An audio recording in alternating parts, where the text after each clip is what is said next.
We all ready? Pull We got that everybody screen. on? Pull it. There you go. A little more. A little more. Can you see all four? You can't see Tom. That's good. There. Other direction. Yeah, There you go. there. They know what I look like. Unfortunately, they got mine too. There you go, that's good. We got all four of us, I think, don't we? Turn off my notifications. I'm gonna get emails and everything. Pretty sure it keeps 6 inches between.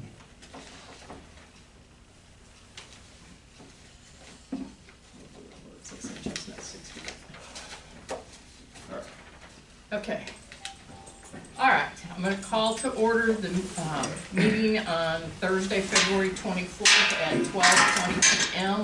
of the RPMUD Board of Is that on? Oh, Is camera? Richard, is the camera on? Okay, of the RPMUD Board of Directors at 12:20 p.m. First item on the agenda is approve the minutes of the meetings of January 27th and February 4th. Does anybody have any comments, questions, clarifications? No. We accept as written. Okay. Okay, minutes of January 27th. I move Aye. we accept. Okay. All right, any questions on the February 4th minutes? Okay, do I have a motion to accept them? Yeah, I move. Okay, do I have a second? Okay, I'll all second. right, all in favor? Aye. Aye. Okay, all right, minutes passed. Next item on the agenda is a presentation from Lone Star Disc. Alright everybody, I'm from Lone Star Disc, I'm one of the owners. We're a disc golf manufacturer, we're actually right behind your neighborhood on 1314. We have met with Mark here and would love, I've walked your property that you're in control of, the old front, the old 9 over here, and you have a beautiful area, and we would love to have the opportunity to potentially install a disc golf course on that property for people to use.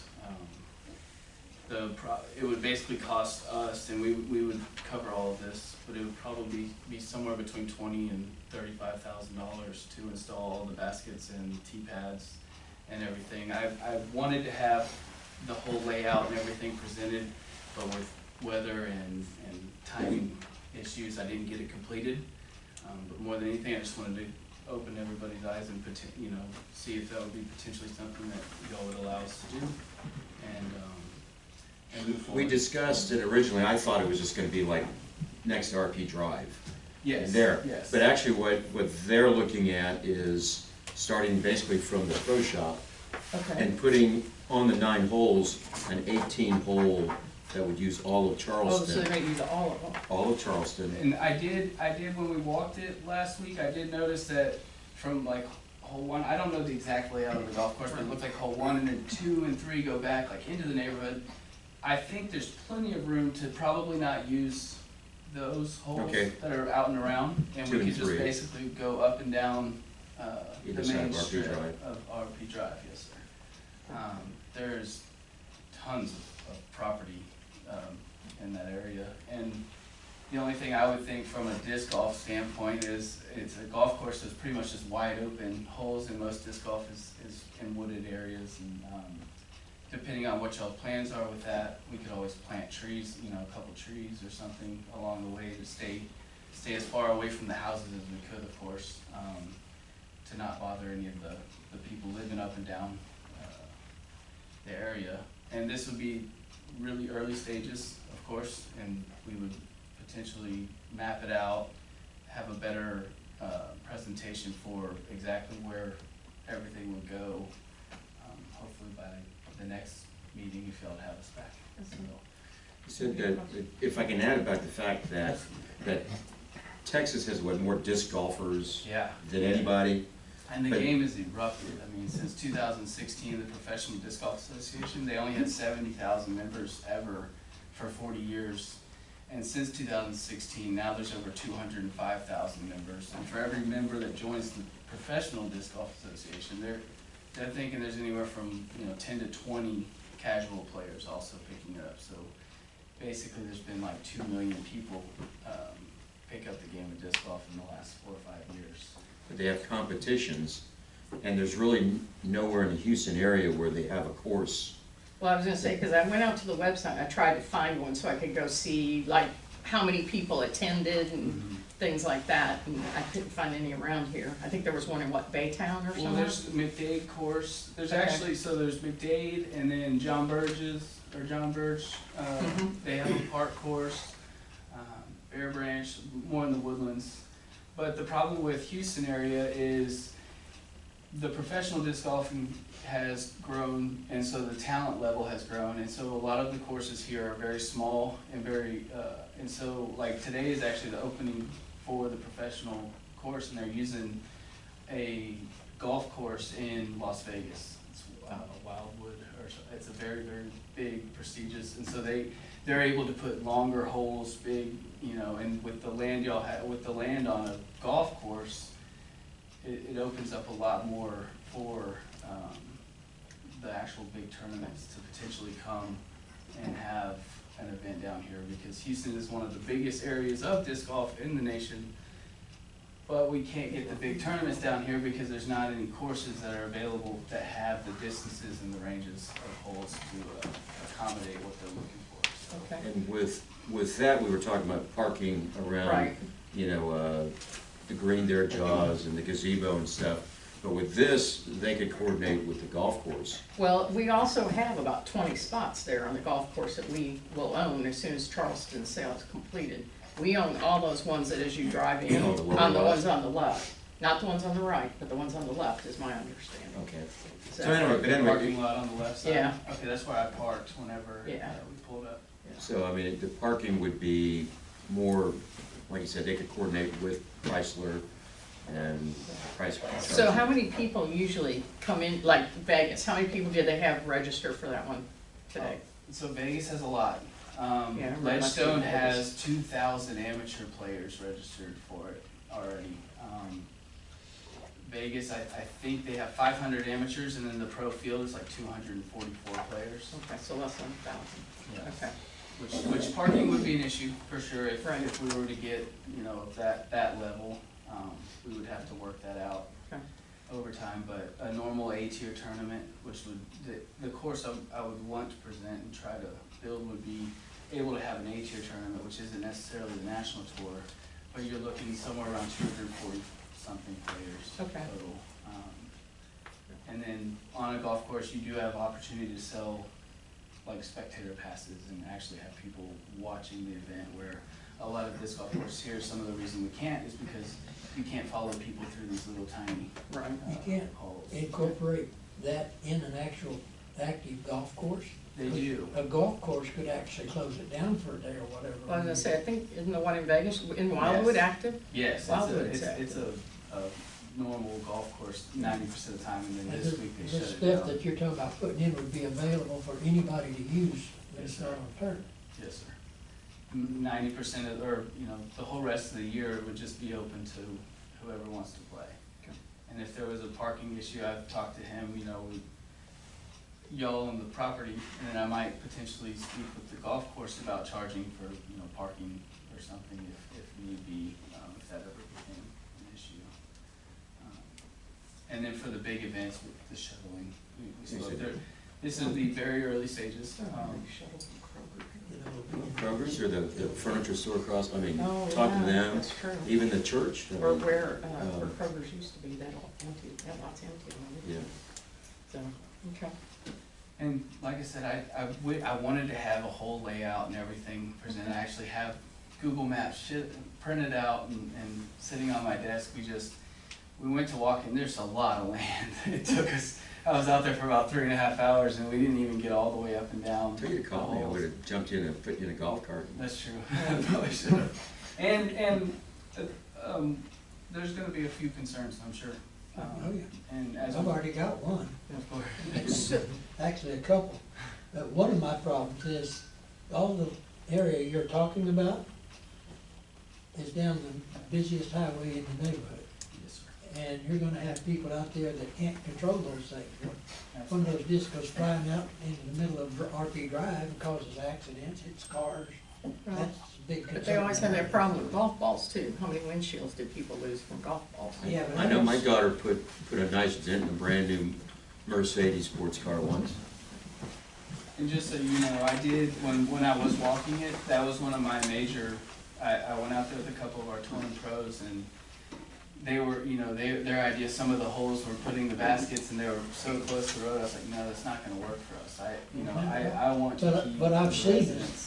this, they make big circles Well, and if things you, like that. if you work on number one, Mhm. you've Number got, one, you've got I a got that parking work. lot, you got nothing. Then if you're I'm just not worried gonna about that with the rest of them. cross up to 4, I mean, you have plenty of trees between the fairway. That's the one between Terra and Shiloh. You know, you got plenty of trees on the right and plenty of trees on the left. And then Jaws, you don't have any problems really on Jaws. You cross at the bridge, and then you're going up on number 6 up there, you've got nothing. And then 7 and 8, you still, That if, doesn't mean they can't throw them out into the street. I know. Absolutely. Doesn't mean And a that- tree's not gonna fall either, so.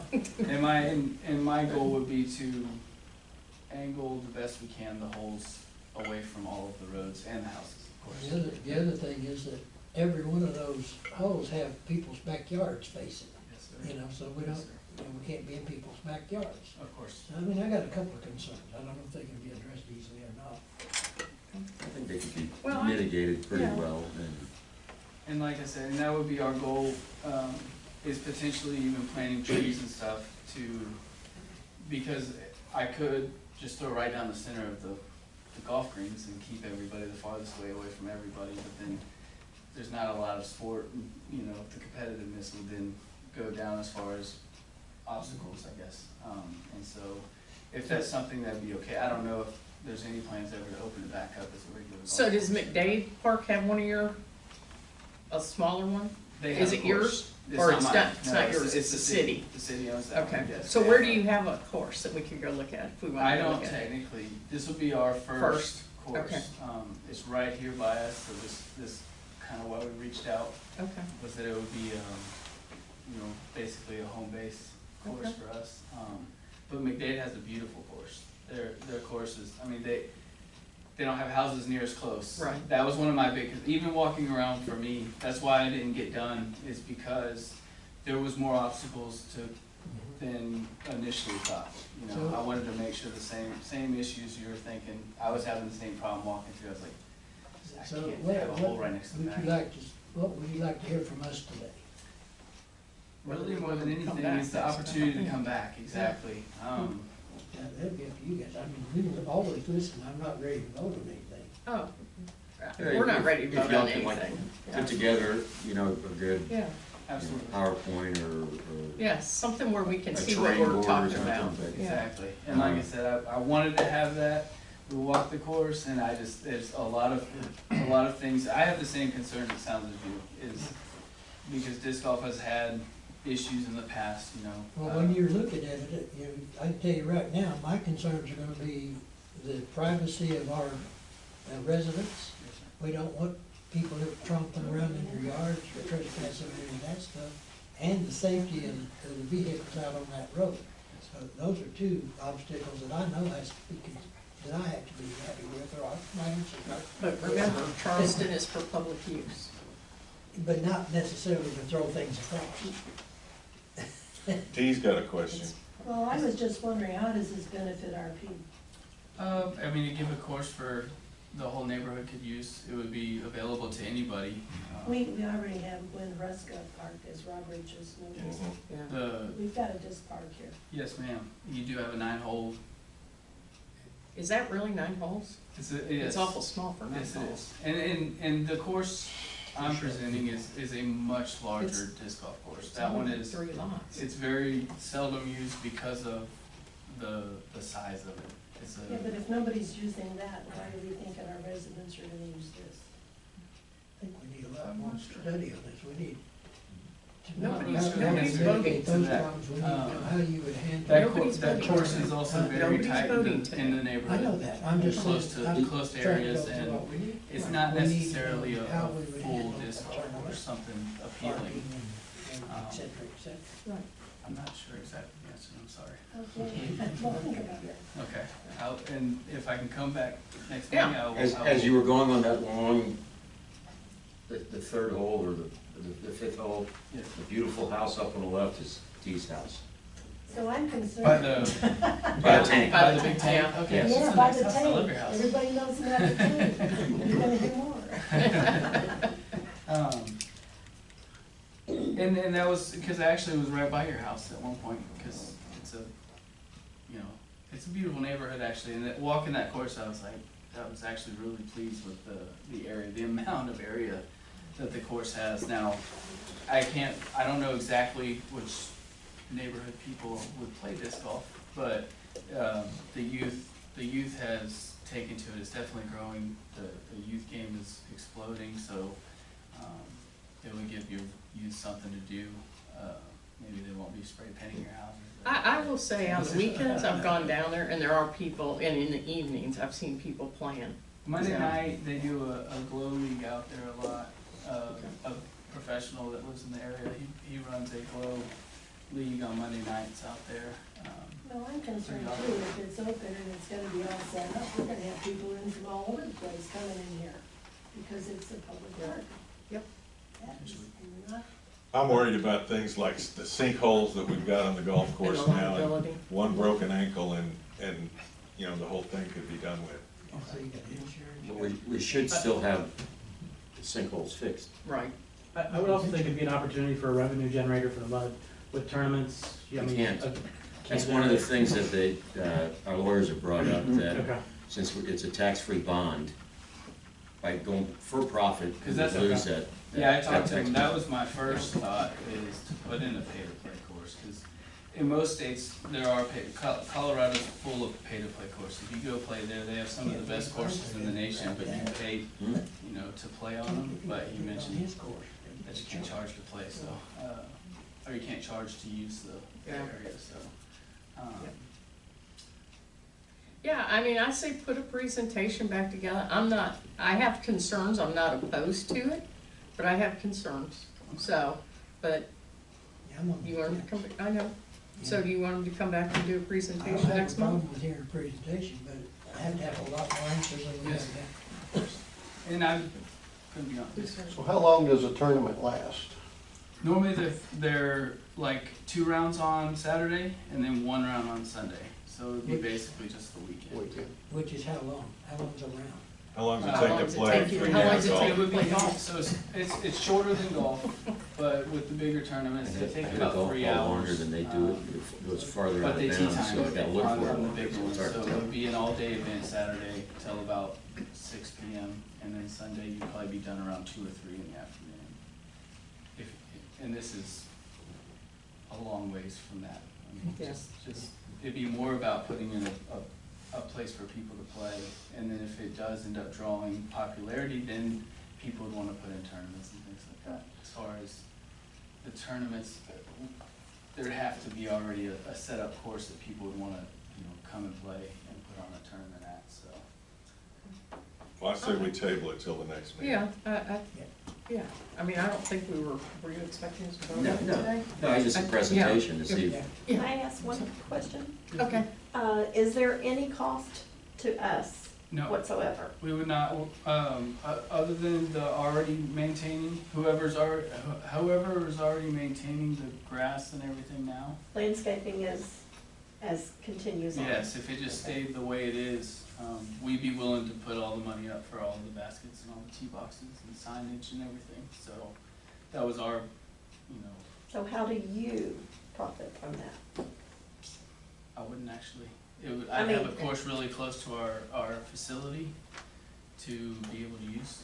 do you sell the discs? I sell the actually? discs, ma'am. Yeah, I okay, manufacture so that's how he They- makes they his make money. them. They make the disc. Yeah, can we get pictures of what this is gonna look like? well, that's what he said, he'd And that's give you what guys Yeah. next. It's only been a couple of weeks since I met, and so it takes a little bit of time to get it together, and with the vast amount of land, the couple of times I walked through there, I just didn't have enough time to put it all together for y'all, but I wanted to still make the meeting and at least get some sort of a ball. You have a question for us or him?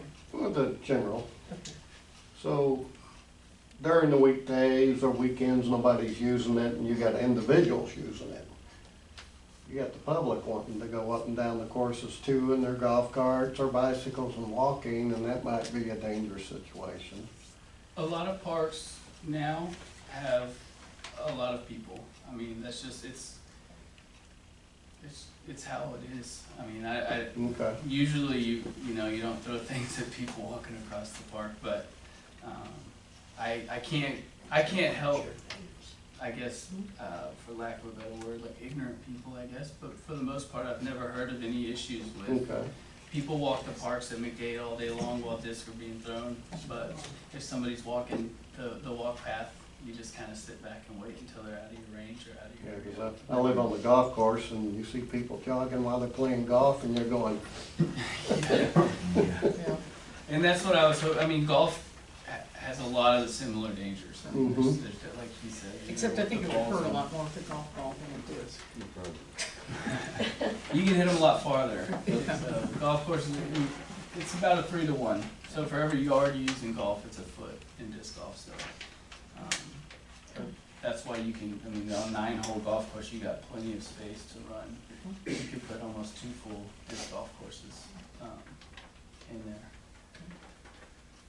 You want to invite him back next month? Hmm? You want to invite him back next month? Yeah. I'd like to get more information. You know, I wanted to I'll have a answer, much better that's a question. Yeah. Okay. Hey, Davis, can you put them on the agenda for next month? Absolutely, I'll keep this, back on. Is the that agenda enough, next does that week. give you time to do what you need to do? I think so. Okay. You know what It's we're the- This is a looking busy, for, right? yes, yes. We gotta have all the safety issues, how, as you get bigger, how are we gonna transport people, where they gonna park, how's it gonna affect the people? Absolutely. So our meetings are the fourth Thursday at 6:30 PM, Yes, ma'am. unless something comes up, but that's So normal. March 24th. Yeah. March 24th. Is that the next one? 9 days after the Ides of March. 15. Yeah, 24. Oh, the eyes. No, okay. Thank you for your I was time. thinking St. Patrick's. Thank you. Thanks. Like I said, I'll. Thank you very Yeah. much. And you got my number, and if you got any questions or something, All right. Okay. Well, yeah, I'll- that's good. Thank you so Okay. much. Do I need to say?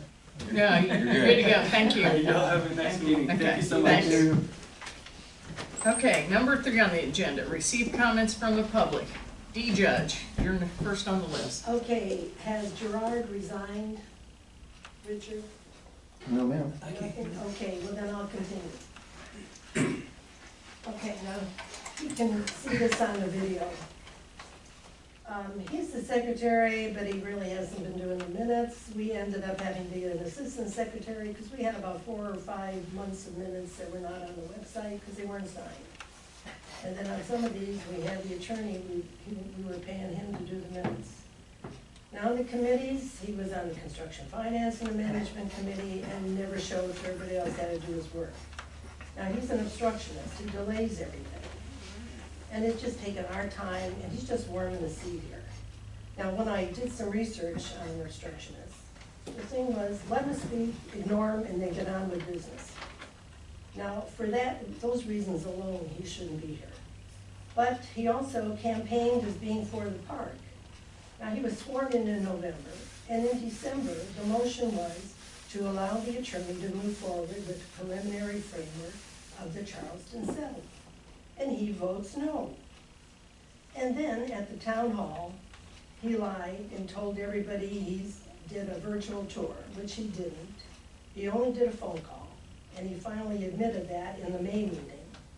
But he figured a virtual phone call, a virtual tour and a phone call is the same thing, which it isn't.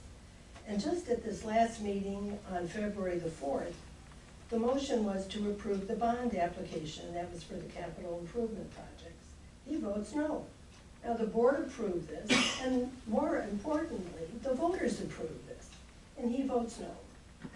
Now, he's using Richard to ask this question in July to the attorney, which was really, we knew it was Gerard. So he's making Richard look like a fool. Now, he's not productive, he's an obstructionist, and he's a liar, and he really needs to resign. Now, I've got a question for Richard. Richard, the sewer treatment plant. David leaves at 2. Now, if there's a problem at his other job, does he leave during our hours to fix that?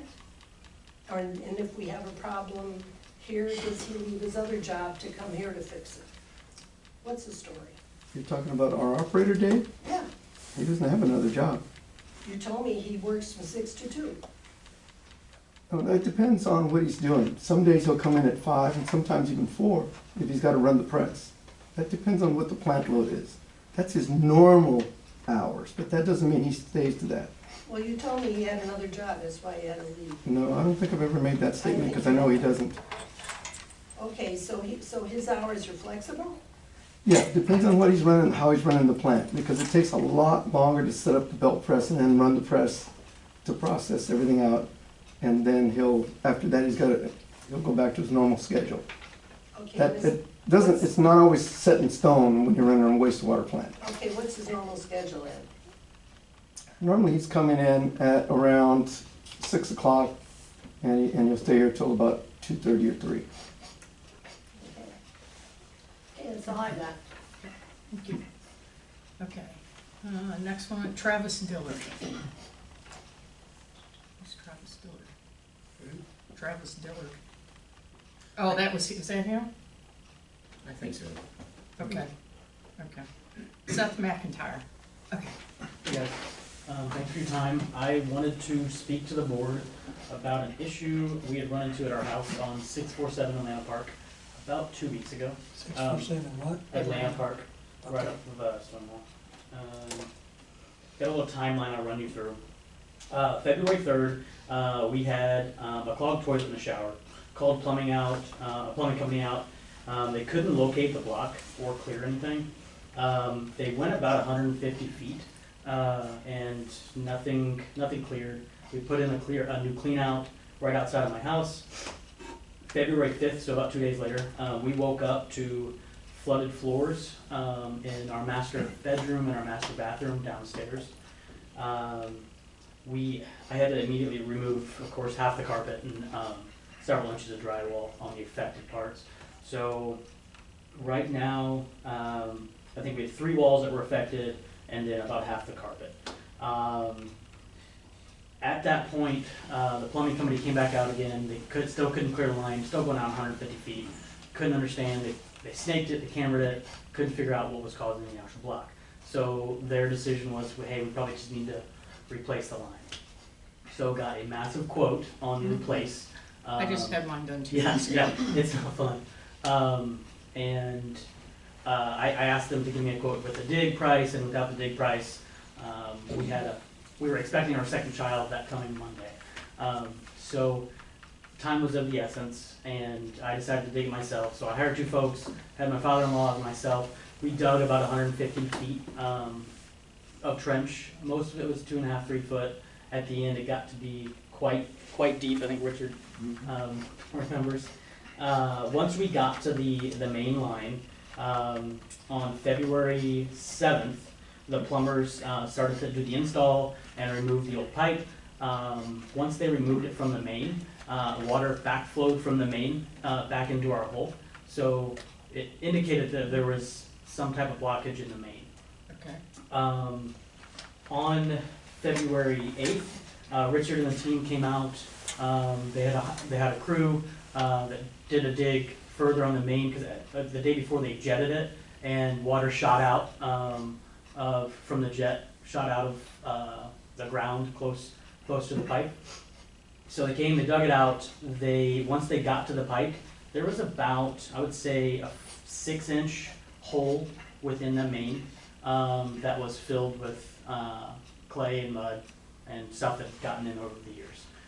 Once they cut it open to replace that section of the main, you could see, I think it was a 6-inch pipe, 3/4 of it was totally blocked with mud and silt. So they replaced it. They got us a new hookup. Our sewer's flowing, but I am approaching you guys to see what you would feel would be appropriate for reimbursement or compensation for some of the damages and the project scope at our house. Did your insurance not cover it? Because my insurance said they would cover anything inside the house. Yeah, they will not except cover. the deductible. Most insurances will not cover house damage or any sewer line replacement. Well, sewer line replacement, they Yeah, won't, and- but the backup into your house, it Yeah, would. they would. See, I was looking if I didn't have any of Yeah, that, yeah, so. they've said they won't. And that room, we actually had damage in there the year before from the freeze, so it's all new stuff in there already. So I had to re-rip it out.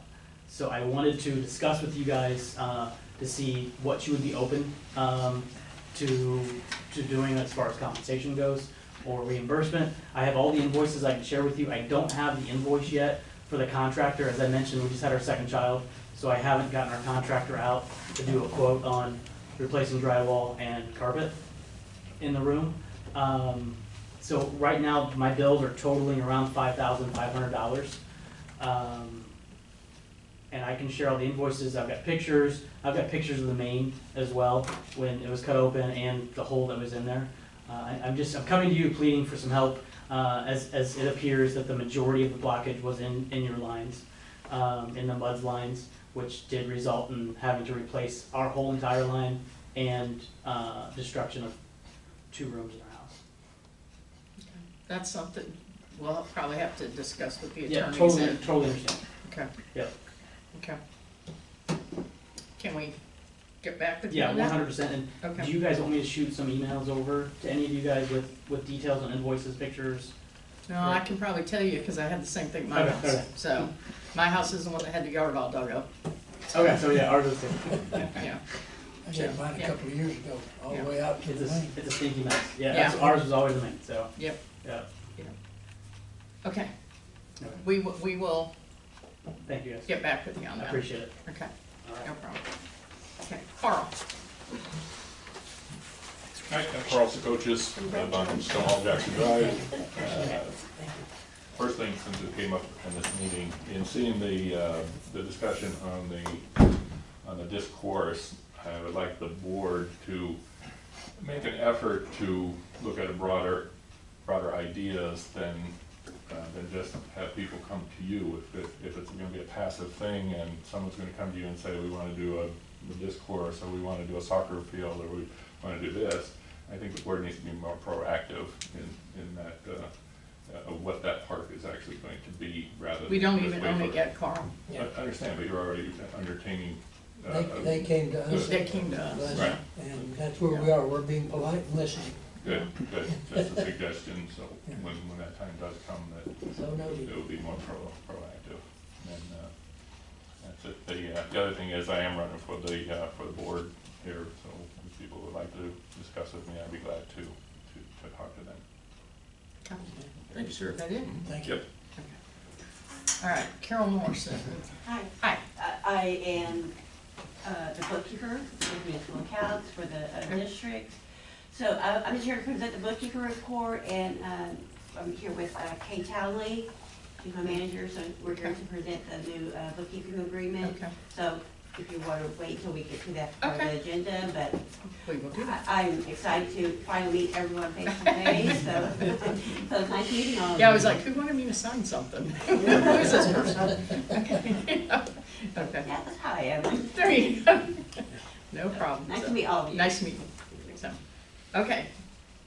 Anybody not on the list that wanted to make a comment? Because I did, everybody said yes, they wanted to make a comment, so. Okay, number 4, status of the sale of 1.675 unlimited tax park bonds, series 2022, amendment to the statement of directors. I'm guessing that's you, Lauren, or Davis, one of the two. Yeah, good morning or good afternoon. We did successfully close on the park bonds this morning, and funny you were just piping up there, Carol. I was gonna confirm with you that you had received the funds. I know that BNY Mellon and DTC had both confirmed the closing. I checked Texas Class. I did not see the funds yet, so I have reached out to our investment team, and we're trying to confirm with Texas Class, whether or not those funds have actually hit the account. I'm not seeing it yet, but it doesn't mean anything. Okay, sometimes it takes some time. Yeah. Just so everyone's clear, we close once the funds have been received by sent by Raymond James to Bank of New York, right? Bank of New York has the funds. We close, and then Bank of New York, the paying agent, wires the funds to the district. And we sending three, $1.5 million wires in the same day, there's just a little bit of, it doesn't all happen just like that. So, Bank of New York received the funds from Raymond James. We have the Fed reference wire and all the kind of confirmation information. And they've sent the money to Texas Class, to your account at Texas Class. We don't generally receive that until, kind of mid-afternoon, that confirmation that the funds have been received. And I will definitely inform everyone, once those funds are confirmed in the account, I'll let you know. And David, yes, I will let you know, especially. Perfect. Thank you. Yeah, we were pestering Carol before the meeting, just in case they had been received. So.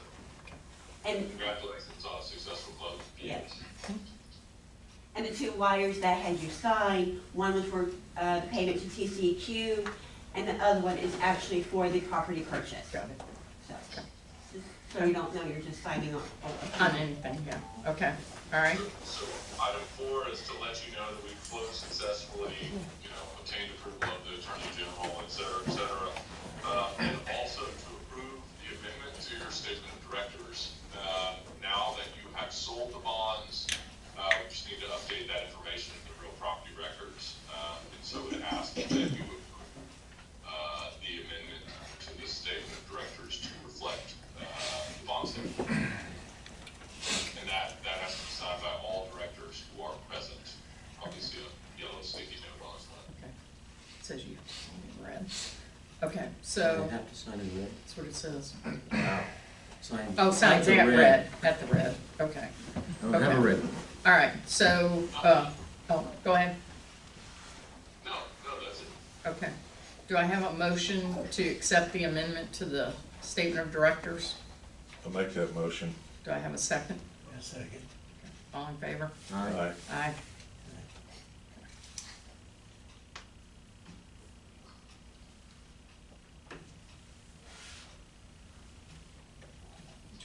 And remember, that's the document that goes in the real property records that notifies, any potential purchaser, land in the district of the outstanding debt, authorized debt, basic information about the district. Yeah. Okay. Okay.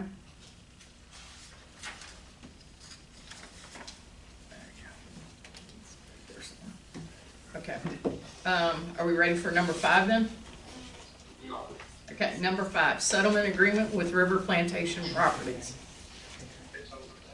Yeah, sure. Okay, good afternoon, board members and public. I'll give you a brief report here. You'll see there's an executive session. We're still in litigation, probably will be for about another month on this. And so I have some things I prefer to talk about in executive, but I'll say for now, we're just about done. The board has done a great thing. It took courage to step up and acquire that park while it was already part of another case that would have shied many people away, but the community was behind it, the board did it, and you've done a great thing. You have a great amenity for your community. And we're just about there. The bond funds are in, and so we've set up with Carol the arrangements to send the wire to pay for the park as soon as she has the funds. So you're gonna have a document to sign authorizing the wire today. And then as soon as the funds clear into y'all's account, the purchase price is gonna go to the law firm, and then and they disperse it to their client, and then that's over with. And then the only thing we need then is a final judgment in the case, because we still have to vest you with title. And so that'll come in the next week or two, which I wanna talk a little bit more about in executive with you, the mechanics there. But the good news is we're just about done. It should be paid for in the next 72 hours, so, one to 3 business days, just depending on how it all works out. And again, congratulations, y'all have done an excellent thing.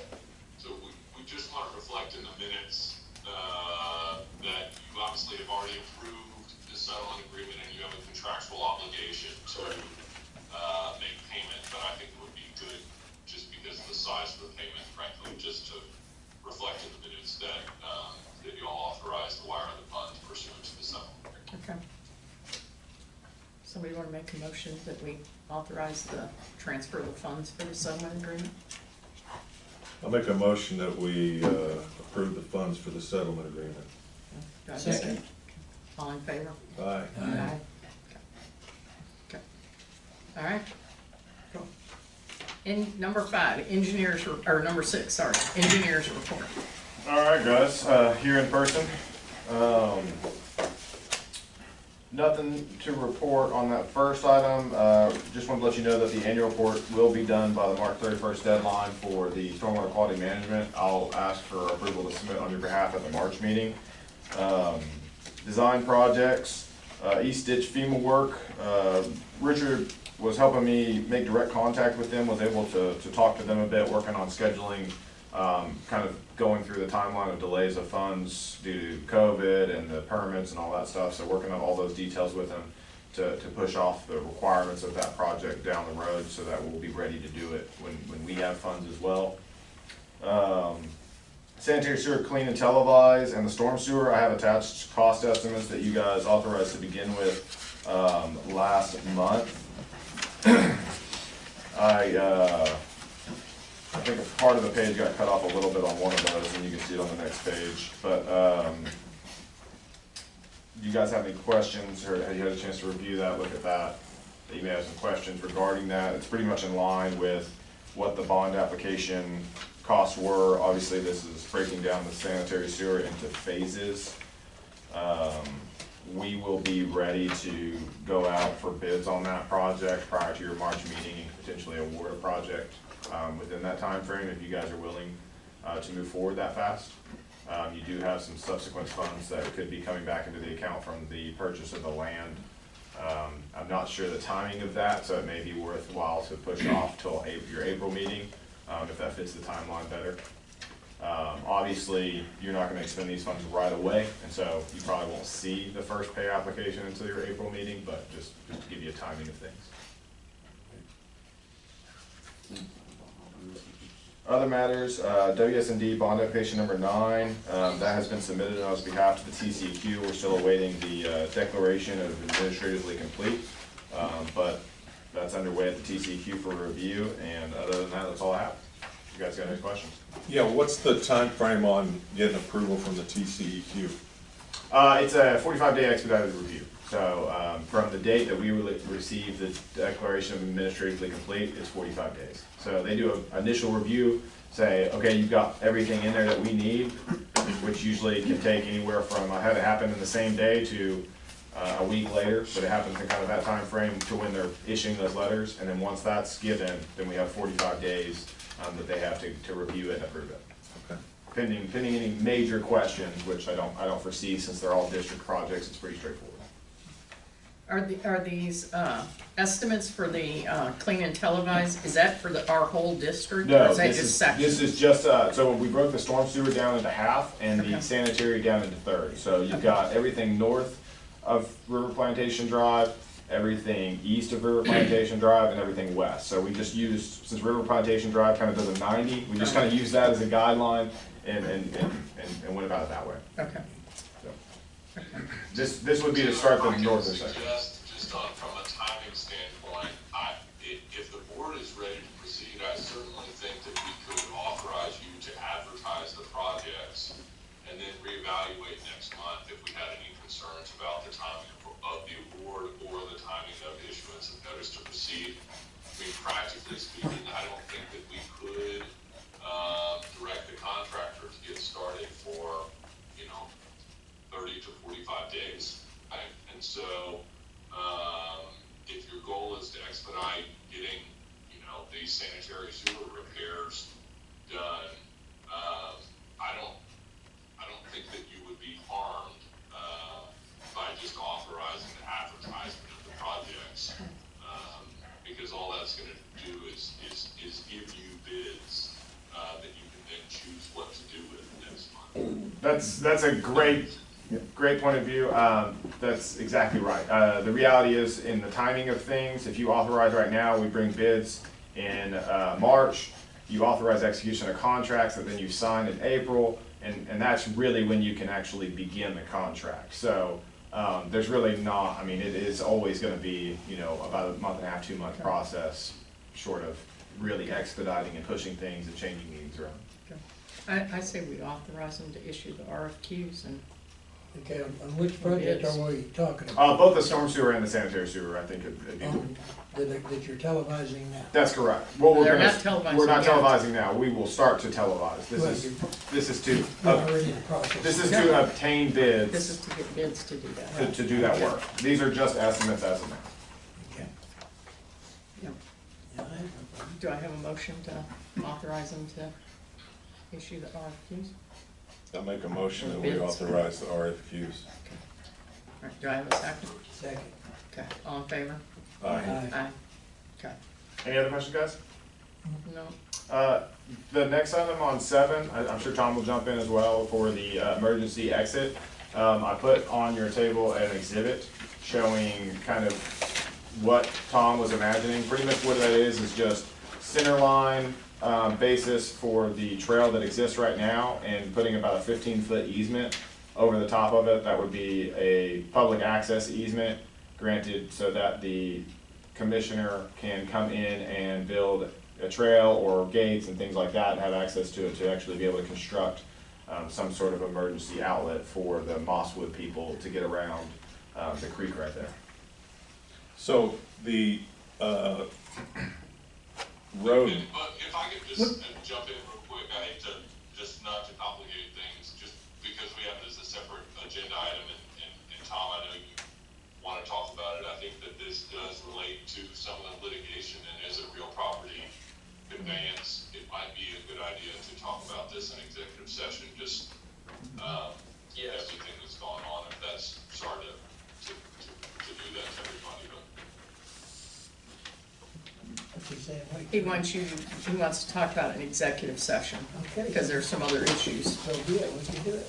okay, Yeah, I mean, just because we haven't, until we have a judgment. Yeah, we don't The have, litigation is still ongoing, and it concerns, that property, if that makes sense. It would be better to do that. do you hear it? Yes. Okay, financial and bookkeeping matters, bookkeeper's report. We're short this month. Yes. So, okay, you can, look past your cover page, your account balances, and all, now, your bookkeeper report will look different next month. Okay. So, this is just with your operating, fund. There's a balance of $917,850.27. That is followed by your, checking cash flow.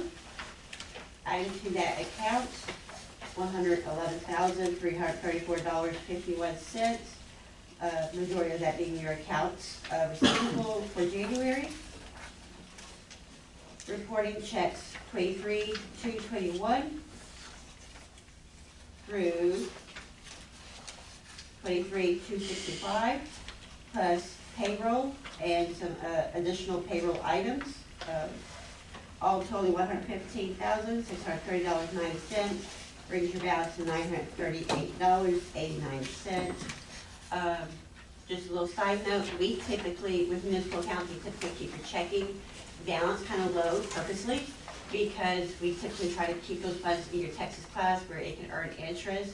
However, I'm in constant communication with Richard whether or not we need to transfer funds into the account to cover additional checks. So don't let that balance worry you.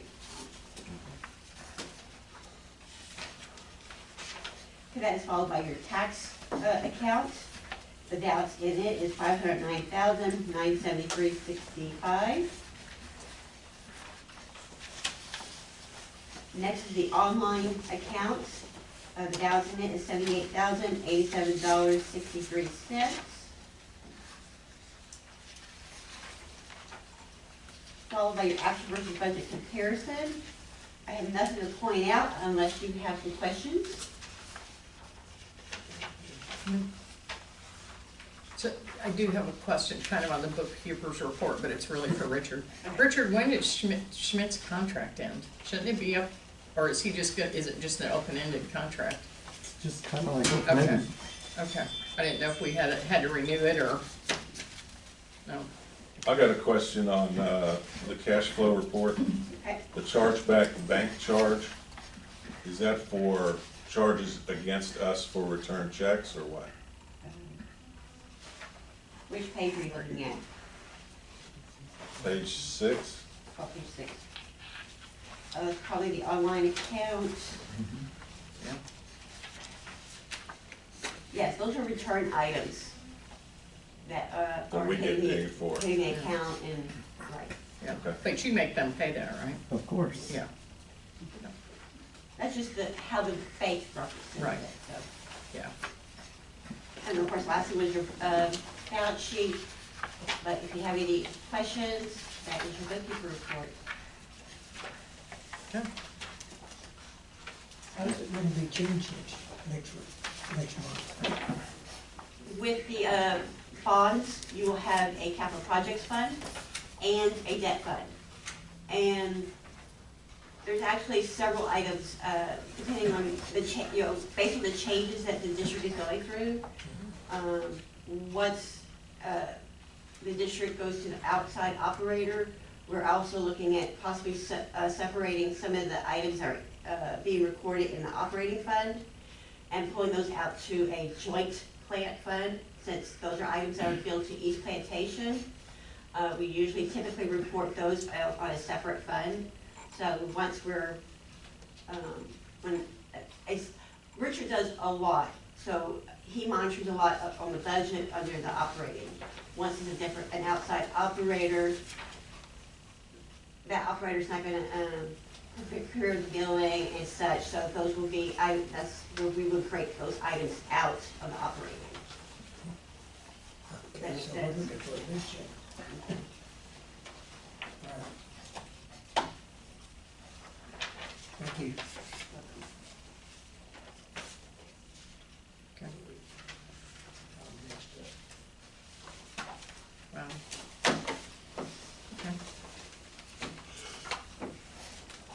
Okay. Okay. Tax assessor collectors report. I just put it down myself. This is February, right? Thank you. Okay. Part of it. That was separate. So we really don't have that much left to collect in property taxes, but that's collected a lot. Yeah. Yeah, about 80,000. Okay. All right, any questions on the tax assessor collectors report? No. Okay. Anybody have any questions on our review of our investments? Other than Beautiful. nobody's making anything, anywhere? Yeah. Interest is really down. Yeah. And then payment of the district's bills. You want to approve the bills for payment, and then we'll sign them at the end? I'll make a motion that we approve paying the district bill. Second. Okay, all in favor? Aye. Aye. Okay. Okay, bookkeeper's contract. What you always ask for after I look Sorry. I wanted to get up so I could address the board a little bit more formally. There is, we sent out a packet showing you what our changes are going to be. We're going across the board with all of our clients, going to an hourly rate. Okay. And we looked at everything, all the hours that we've put in for an annual period of time and compared it to what our new rates would be so that we could send you an estimate of what the increases would be each month. And it is substantial. I will give you that. If you got the packet and you read it, I don't know if you looked at it. We estimate that the increases would be anywhere from $1,700 to $1,900 a month. And that is in addition to what you're already paying. Do So- all those additional accounts? That, well, what it's going to happen is, you will be paid by how the hours that Carol puts in on your account, our admin, my review of your account, anything that the investment team does for your account, and just anyone that touches your account, there is an hourly rate for that. And I would love to go over that rate sheet with you so you understand exactly who is doing what.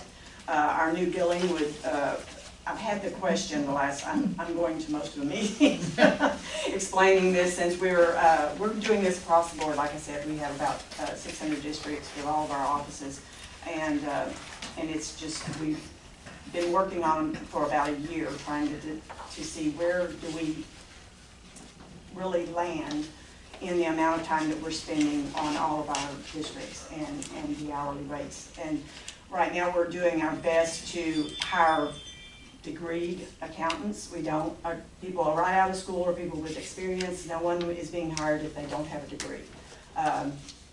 So that is a retention problem for us.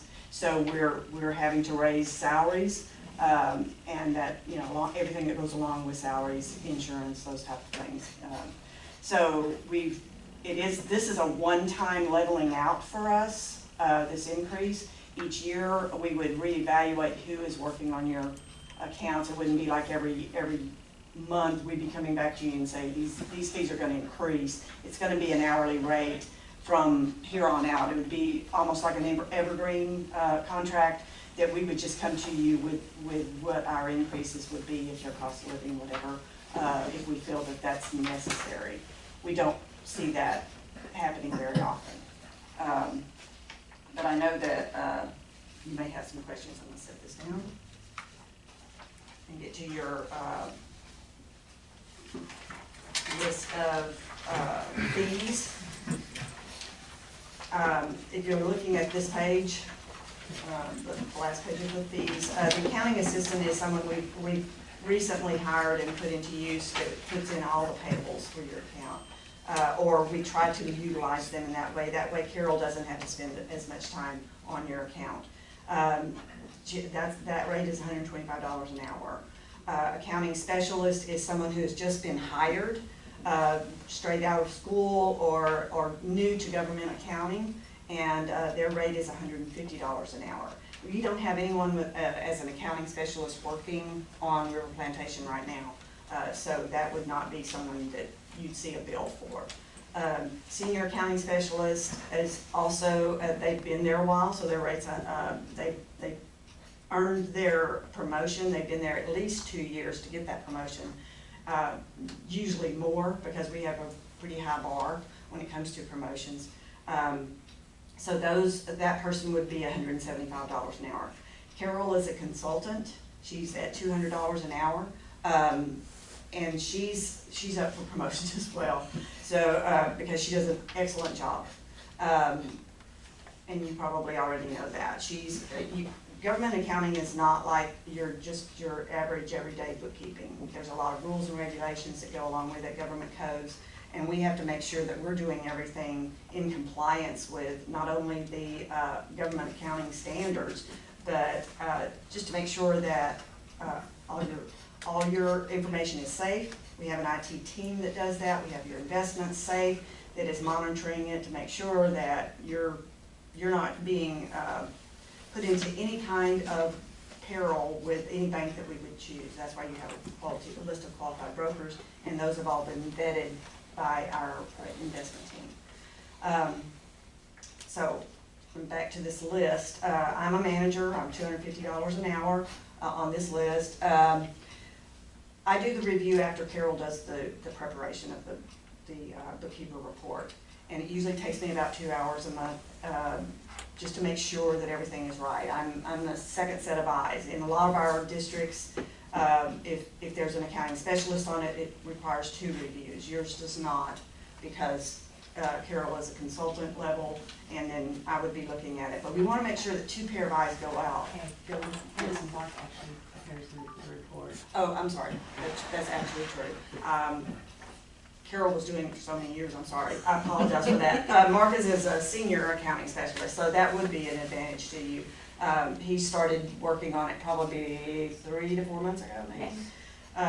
So he would be at $175 an hour, and then in that case, it does take 2 reviews. So Carol would be looking at it first.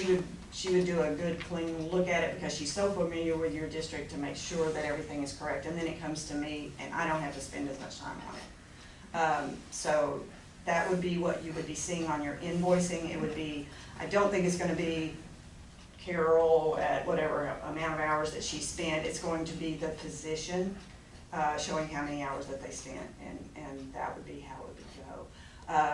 Because you just closed on bonds and the extra work that it's gonna take to do that, the setup of that will take a little bit of time. But the maintenance of it each month, will add some to your prep time, but, we're gonna have to see just how much that does. On a typical bond, it's not that much more, probably 30, 45 minutes to update every month. Especially with their particular bond. Right, Once and those- just having one. Once all those wires go out, there's not really going to be much in the way of remaining costs. So we have all these people touching ours every month except the accounting specialist. No, you don't. Not necessarily every month. So what I have is, the admin, our person who does your filing and mailing of checks. And of course, I think Richard does all of that now. Don't you pick up the checks and Yes. mail them out? Okay, if she were doing that, you'd be paying that cost. But since Richard does that, you wouldn't have that. And she does do the filing, because we do have to keep the records and make sure that they're all there for audit. She's at $125 an hour. And then the senior accounting specialist, the SAS, on your list, he spent this past annual hours was about 224 hours. I know that on the AR this year, adding, we were having a little bit of a issue trying to make sure that everything reconciled on the AR to your bank account. With your credit cards and all of that, it's a little bit more complicated, the way we're receiving the information. And it's starting to get better, so I think those hours probably will go down. So, but we're going on just what happened last year. So your quarterly investment, you also, we calculate to be about $2,600 a year. That's 4 reports, $650 a report. And that's, our investment team does all of that. I have about 13 and a half hours for the year, so it's only taking me a little over an hour to review, and the senior consultant, 13 hours. If she's looking at it, at this time, that's what it is. But, so, really, that's the people that will be working on your account. The regional manager, is $275. There's really no reason for him to get involved unless you want him involved. If you had a question that I couldn't answer or Carol couldn't answer, that would be the only reason you would need to speak with him. And that would be, like I said, on an hourly rate. We have a lot of training that goes on with all of our staff.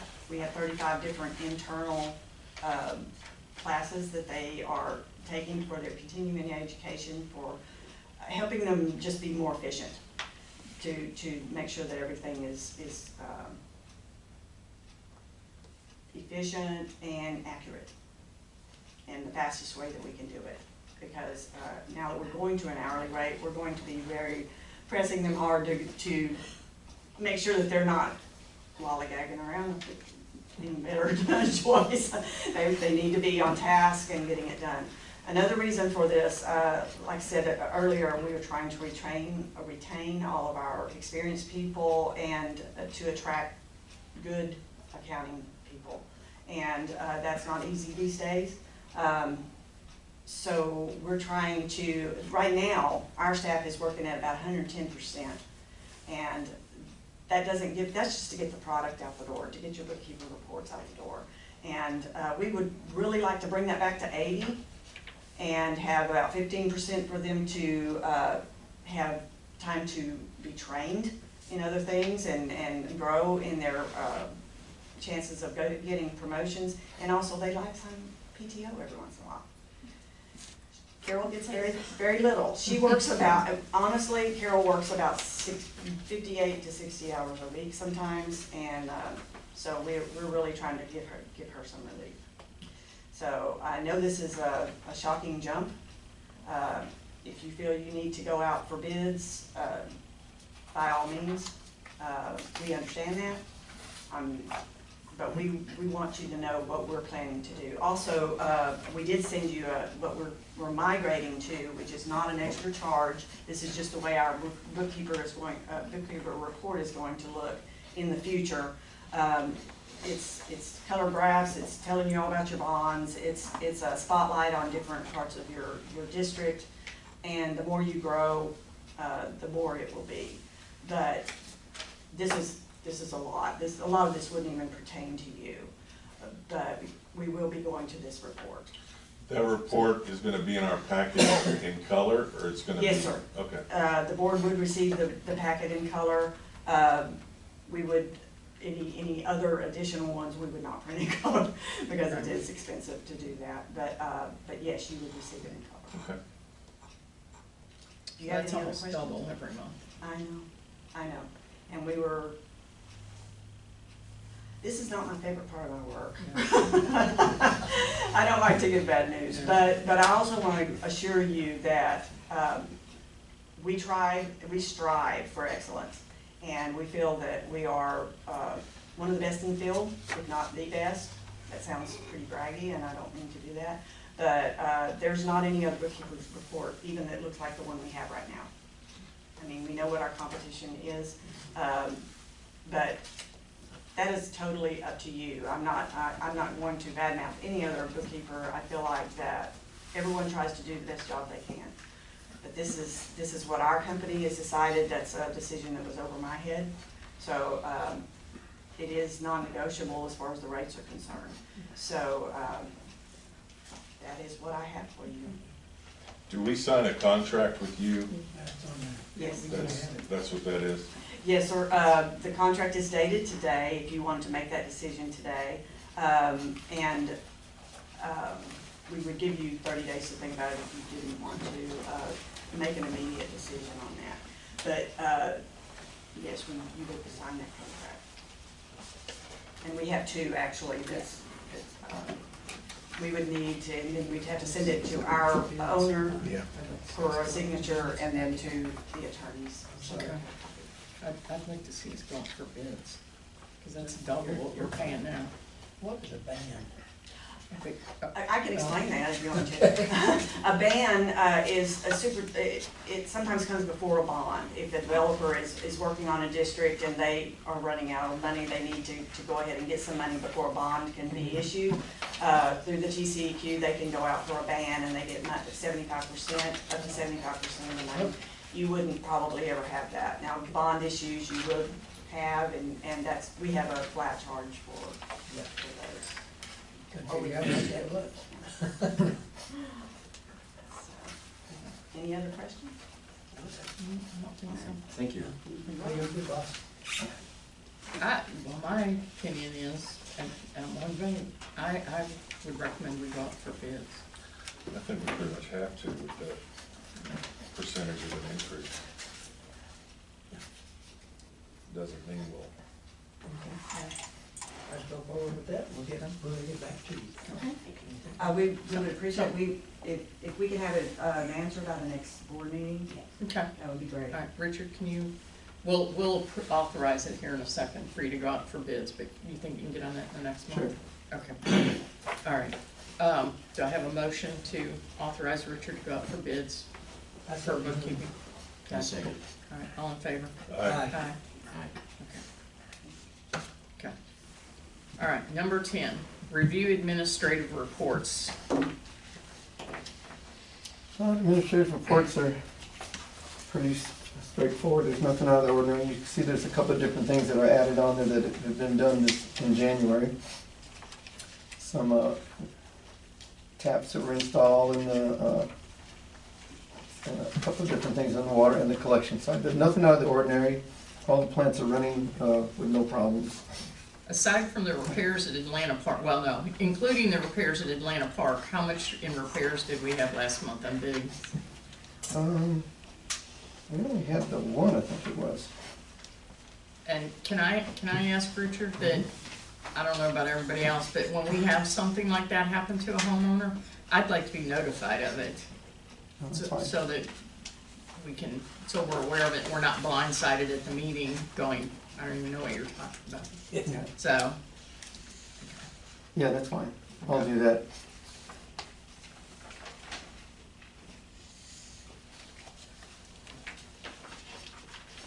Well, we're down to our over 50,000, we only got 2 now. I think we only have one now.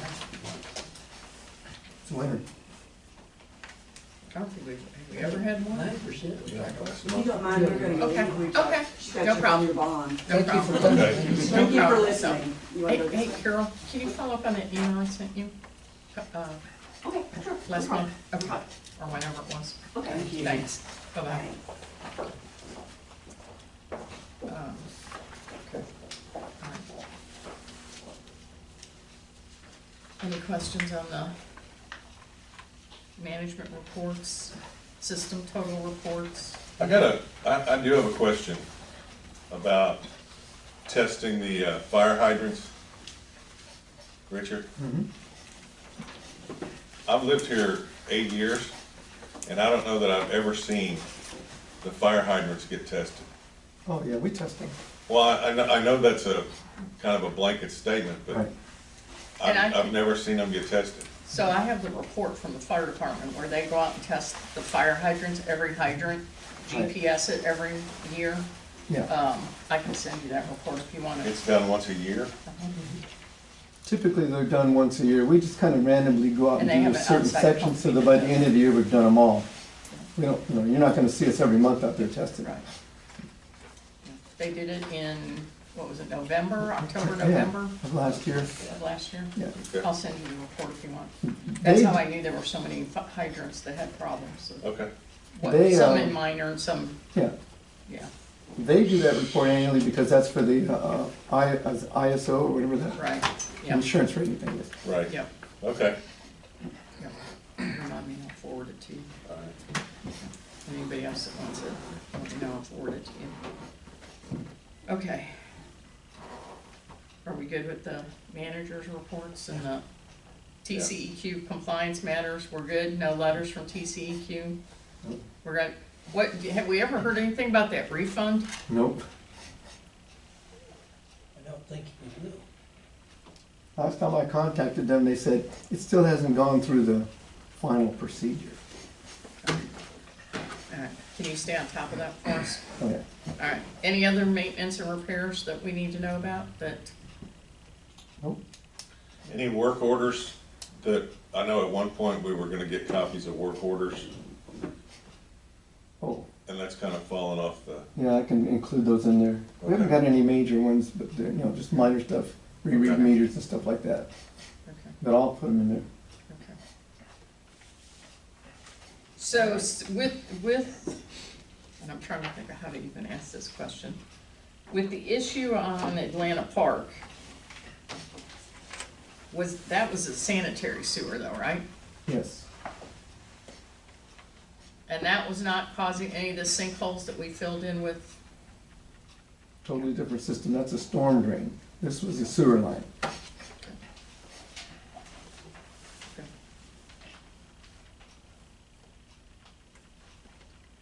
So how has that been handled in the past? When one of our lines clogs up and it causes backflow into somebody's house, and he has damages, I mean, Normally, we don't get that. It hadn't happened before. Yeah, I was gonna say, we rarely ever get that. And most of the time, the people are calling us before it ever backs up into their house. And most of them, the way our system is designed, they usually don't back up into the house unless there's a major issue problem on their side. In this particular case, in the line that he was discussing, that we actually found the 2-inch pipe drilled through it, was still actually functioning. So, the sand and stuff got in it, I can't vouch for the fact that it was our line that caused it, because it was coming all the way out from his line to our tap. So his line was still intact though, right? It wasn't like the issue I had? No, his line was pretty bad. Okay. So you're saying. That's why they had to replace it. We don't know that. I thought he didn't replace it. Oh, no, he replaced all of it. He didn't have him do the ditch, he dug his own ditch. Yeah. He had to replace his line all the way from his back door all the way around his house, because his house was originally with a septic system. Oh. That's why, So his didn't go under the house like mine did? and that's correct. His went out the back and all the way around and then clear over to mine. And he had the same thing most of them have in the 70s, that Schedule 20 pipe, Yeah. which was just coming apart. Is the situation he described with it, water flowing out or whatever, is that normal when you jet them out? No, and that's how we found the break on our side. Normally when we jet that line, the first time we jetted the line, we went all the way through and everything was open. Second time we jetted it, that's when the jet came out. So that's when we knew that, okay, there's a problem here. So we had to dig it up, find out why the jet came out. Normally it means there's an opening in the pipe that the jet's gonna go out, and which shouldn't be there. And so that's when we dug it up and found that the line that somebody had bored through the top. Taylor, did you know about this before today? Richard, I'm gonna ask that you not only let us know, but Taylor know, more importantly than us, but Okay. Taylor know when we have an issue like that. I mean, that's kind of the engineers. I think we can ask some more questions, maybe in Yeah. executive session. Okay. Okay. Where were we at? Oh, administrative reports, okay. Number 11, authorize the 2022 homestead exemptions. I think we just have to approve it, yeah. Yeah. Yeah, that's right. Yeah. We just need to let, MCAD know what exemptions, you were gonna adopt this year. So we prepared a resolution to adopt your, continue to adopt your $25,000 over 65 or disabled exemption, Okay. for the board's approval. So you provide that information, and CAD takes it into consideration when they calculate, and provide notice of values. Okay. All right, do I have a motion to Yeah, approve or authorize it? Approve it. Okay. I second. Okay, all in favor? Aye. Aye. Okay. All right, report regarding operations transition and operators proposals. Who's- Our homework, wasn't it? You read it? Or You go ahead, you want me to talk about be the it? man, No, yeah. you wrote it up. Here, why don't you pass that around to the directors, there's some extras in there. Is this a management company thing? No, this is a. Oh, this is something different? Yeah, it's a management company. Oh, Yeah. okay. Okay, I guess some of you who weren't here, so last month Tim and I were assigned to try to check these out. We have RFQs from 3 different companies, and during the last month we have been reviewing. We have met with all 3 companies, sometimes at their facilities and one time here. And my personal conclusion is that all 3 of these companies could manage the district without any problem. That's not gonna be the issue. I feel it's very close between municipal ops and WDM, which is water district management.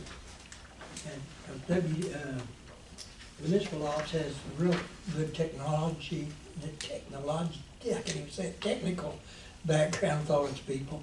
And I think WDM also does, but it's our recommendation that we go with water district management for the following reason. There's some copies of this, I think, extra over there if anybody wants one.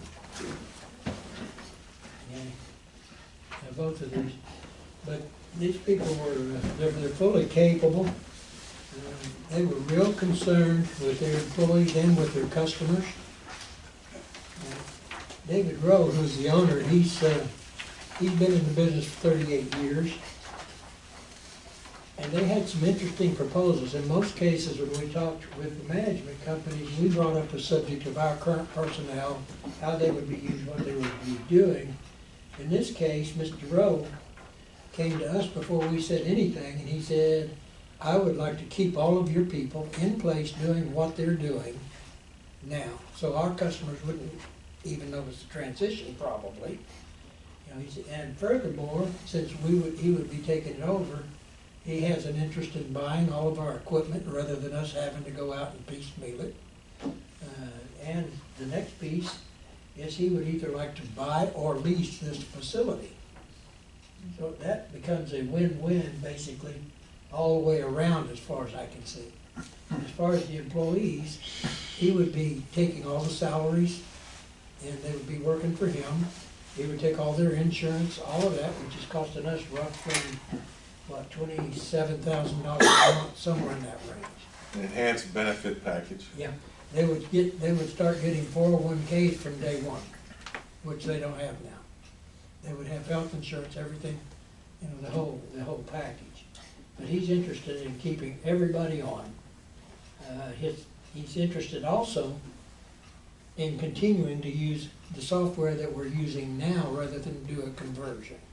And maybe only for a short period, because he uses. So then who would get assistance? Yeah, I'm gonna get to Oh, okay. Okay, but at any rate, he might want to change later, but he wanted to see how our system works, how it compares, is it better than what he has now? So he's looking at it from both sides. If he has to convert it, he would convert it, that's no big thing. To give you an idea of costing, I asked him to give me an example of what another district about our size has paid in the last year.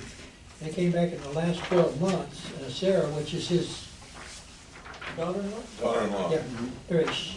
Sarah came back with numbers at this other district, and their highest month, they paid $33,800 for that month. Okay, and as I just said, our payroll was $2,750. The lowest month that they were billed was $18,000, and it averaged around $24,000 a month for the management. And you get for that, you get their equipment, you get them, you get their manpower. So we would end up with good possibility of additional manpower. I think what his point is, one of the reasons he's so interested in doing all this is he has 2 districts up north of us and 1 out west of us as well. And he's having to come from down 290 and Louetta down in there. Right now, that's where he's at. But he could use this as a staging facility. He could actually bring more equipment, leave it here. And I guess if he wanted at some point, he could even put more personnel here. That would be his call, not ours. But he wants to keep our people doing what they're doing. Even Taylor, Dave, whatever, you know, as long as they're doing their job. He knows most of our people already, believe it or not. So anyway, that's where we are. Cost-wise, it's about a wash, but we get more people. We can have better response time, and I don't think it's gonna cost us much more, quite honestly. And my recommendation is right now is that we schedule a special meeting in a week or 2 weeks, whatever we can work out, something like what we're doing today at a 12 o'clock hour, so that he and some of his people, if need be, can come over, answer any questions from the board, take care of any concerns you might have there. He wants to bring you some more documentation. He has a very good operating report. It shows more than we have, but he's got the people, he's got the technology that we don't have. Richard doesn't have access to that stuff. So they could give us all of that. But that would be, our recommendation is that we go with WDM. We set up a special meeting in about a week or maybe 2. They come over here, we go through a Q&A both ways, see where we're going, and could make a decision at that time. That's where that, oh, the other thing. Our customers will get a new billing statement. It'd look more like this, it would be in color. For some reason, well, this is kind of in color, isn't it? But it will show your meter readings, it shows you a flow chart for your year on your house, your costs. It's got a space that we can put things in. It comes in a regular size envelope, so it won't be getting lost, like those little cards do. So that would be another benefit, I think, anyway. So I forgot that part. But anyway, that's kind of where we are. That's my recommendation. I think Tim goes along with it. Not, speak up. He has some enhanced payment options that we don't currently have. He's already got the ACH system set up. Their credit card system is set up. And as a matter of fact, there's a $1 fee that's involved with paying online, and they'll eat it. He doesn't pass it on to the customer. So they go on ahead and they pay that $1 fee for us, for any customer that wants to pay online. Does he bill us for it? No, I don't remember that part. But. No, he said they'll just eat it. But I like, on the bill here, one of the things I like is the box that says messages, because I know we had to do that rubber stamp deal several months ago. And this would allow us every month to put something on there to communicate better with the customers. It also comes in a full-size envelope, and we can also put inserts in it if we want. That's right. And they have some unique, they have a unique website. They have Patty Potty. She's this character that they have, yeah, on their website. Tells you what not to put. Tells you on it. what, yeah. Exactly. Exactly. It gives you a list of things that you're not supposed to put in your body. So, Okay. but overall, this was our choice to recommend to the board for a management company. Can I And- ask a question? Sure. How much lower were they than? I'm sorry, I can't hear you. How much lower were these people than the? How much lower what? How much lower was WDM than municipal ops? Oh, and- there's no way to compare it. It's just like doing an engineering firm. They have just like that, they just presented, they have hours, depending on what they spend each month. They all range about the same area. It's almost apples and apples. They all are about the same price. Okay, then what was your feature that caught your eye, so you would choose them? Was it What, Patty, what Patty made you, Potty. what made you One of go lean the, towards they it? had several things that were in their favor. Okay. One of them was the fact that they were willing to keep all of our staff. They take better care, not better care, but they take really good care of their employees. Most of their employees have been there a long time. They don't have a lot of loss. They're willing to use our payment box. They want to lease or buy this building. They're willing to buy our equipment. None of the other companies that we interviewed were as boisterous and outgoing about keeping our equipment. You know, there's some companies look at it as a liability because they didn't buy the equipment. They don't want to be responsible for it. If it breaks, they don't want to have to inherit some bad equipment. Even though, like our backhoe, in the last year, we put in, what, a new transmission? No? Okay, well, it had some work done, something done to Yeah, it, 'cause I didn't it? thought it was out of service for Our backhoe? Yeah, some, I thought so. I I thought it was out of service for a long okay. time. It's been a couple Well- years ago. He makes it easy for us. He wants this more than the others do, to be honest with you. Yeah. Now, he said he'd even buy this facility if we want. I don't think that's the way we wanna go, because if No. everything ever went crossways, we wouldn't have a place to operate. So if we lease it to him, you know, then we could always, if something went backward somewhere, we would always have a facility. We don't need the equipment. If we go with any of the others, we're gonna have to liquidate, get rid of backhoes and tools and stuff like that. That'll be on us to do. We still have this building to take care of, but by leasing it to him, he takes care of it. You know, we're pretty well out of it. The only thing we'll have to do is come up with what's a fair leasing number, and that also will reduce our cost a little bit, because let's say we get $1,500 a month. I don't even know that's a fair number. I'm just throwing a number out. But say we leased it to him for $1,500 a month, we just automatically reduced our expense line by $1,500 from a building that we have sitting here now. So there's so many benefits to use these people than over the others. I mean, the others are good at it and they can do the job, but he wants it, Yeah. you know? And so anyway, again, I'll reiterate, I don't know where else you wanna go from there, but my suggestion is we set up a special meeting. I've already talked to him about it. He's welcome, willing to come over. I don't know if he'd be bringing any of his people. He probably would bring maybe Sarah or something. Well, and it would also give our people a chance Yeah. to talk to him. Yeah, You that's know, the reason Milton why we did and it. Taylor and He already knows Richard, he knows Milton, he knows Dave. He already knows all the people. So anyway, that's my suggestion. We set up a special meeting and we take it forward from there. You got a question? Got a couple questions. One, how does his work mesh with the work that's being done by our bond work?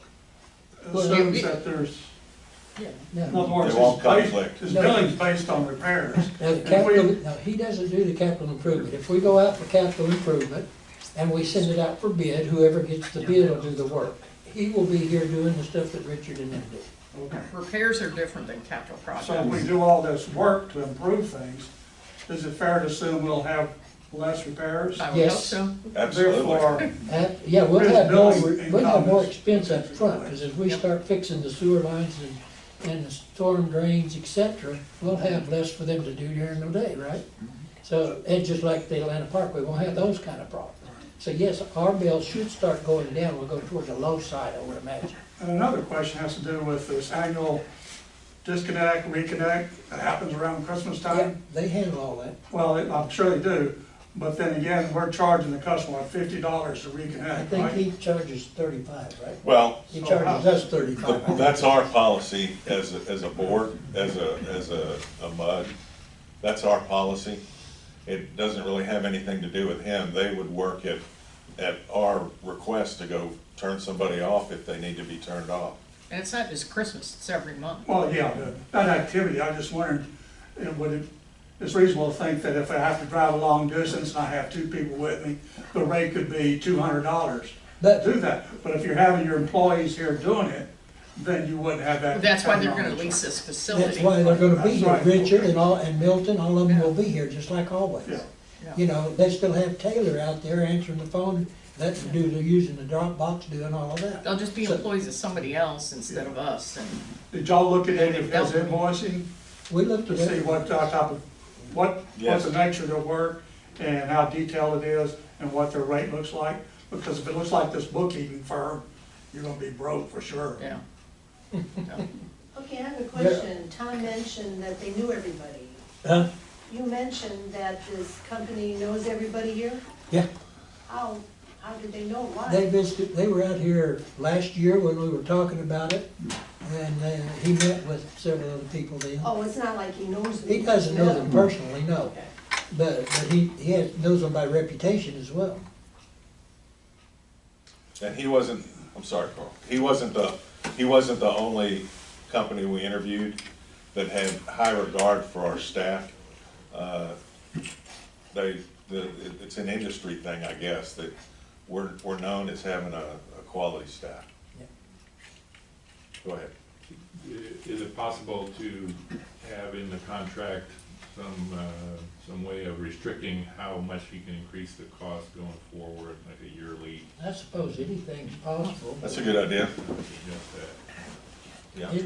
That's why we're talking This could about be a having, sales- that's why we're talking about having a second meeting There you go. with him here, Contract or something. and so he can answer all your questions. He's, If I can jump in just and speak to the contract will include a rate schedule, right? So your regular items like turn-offs that were mentioned will be done at a fixed rate by the operator. And then you will bill your customers at a fixed rate in the rate order, right? So we have kind of standard fixed rate items, and then when you get into, repairs, those would be done on an hourly basis, and there's typically a rate schedule for, employees and equipment, that would, be subject to adjustment, but would require, an amendment to the rate schedule to do that, right? So I would expect that you'll see, your operator come to you, every year, 2, 3, something like that, with a, small rate increase, if that makes sense. Yeah. I just think that has to be restricted, or it's gonna be really hard to go back to as we are. You're right. Okay. It'd be subject to board approval, right? So you would have to approve at any time that there would be a rate increase. They certainly wouldn't be able to increase the rates on you, unilaterally, so. Another question. Yes. Looking at the payroll expense, are we paying payroll plus the cost of repairs? Is that what our charge would be? Two No. down? that's, No, the no. payroll's included in that Included. number that I gave. Okay, and if his highest billing is 33 to 18, but the payroll is 27. 27 is what we pay Okay, we're now, still gonna pay. currently. Yeah, I know we're paying that now, but I would No, assume we, the 33 is including the payroll. And it also included some repairs that month. but then the lowest billing of 18,000 that we. Well, that's a similar MUD, it's not ours. Okay. Yeah. That's a That's what I'm similar saying. Now, MUD. that's just an He's gotta be in business to make money. Right. And we can't be, They will, Right. but this is just an example. I asked him, Right. can you show me what it costs another MUD of our size to operate for a year. Who obviously And- has fewer employees or, Yeah, probably. Yeah. Yeah, and that one was like 910 connections, and we're at 966. And I can so. foresee, I really think that what might end up happening a little bit is we may end up with more people up here working, you know, than we have now without costing us. Because he, you know, he could use this as a, Yeah, it'd be a base. staging area. staging area, he could keep extra equipment here, he could actually get to the point where he could have extra people here.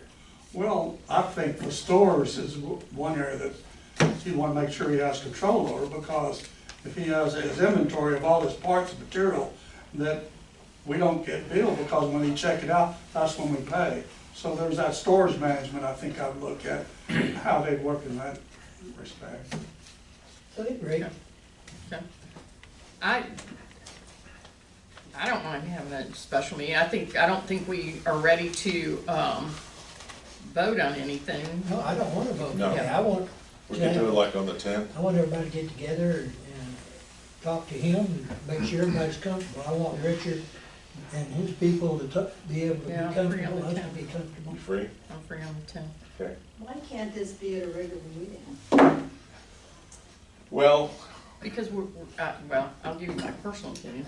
go ahead. I don't want another 3, I don't wanna go back to the 3 and 4 hour meetings. Okay, And well, they're only that's having just- one, one company come, it shouldn't be three. Are we just having one or are we having both of them? All three of them. Or 3 of them? Are we having 1 or 3 of them What? come? Well, our recommendation No, we're is the only gonna one. have one. There's no need in us bringing 3 companies in here and trying to have, I mean, you'd just be a fiasco. And I don't, we talked to them all, we've researched their stuff, the cost is about the same. Everything pretty much the same except for the attitude of the managers and the people. That's the biggest difference. And that's why we recommend these people.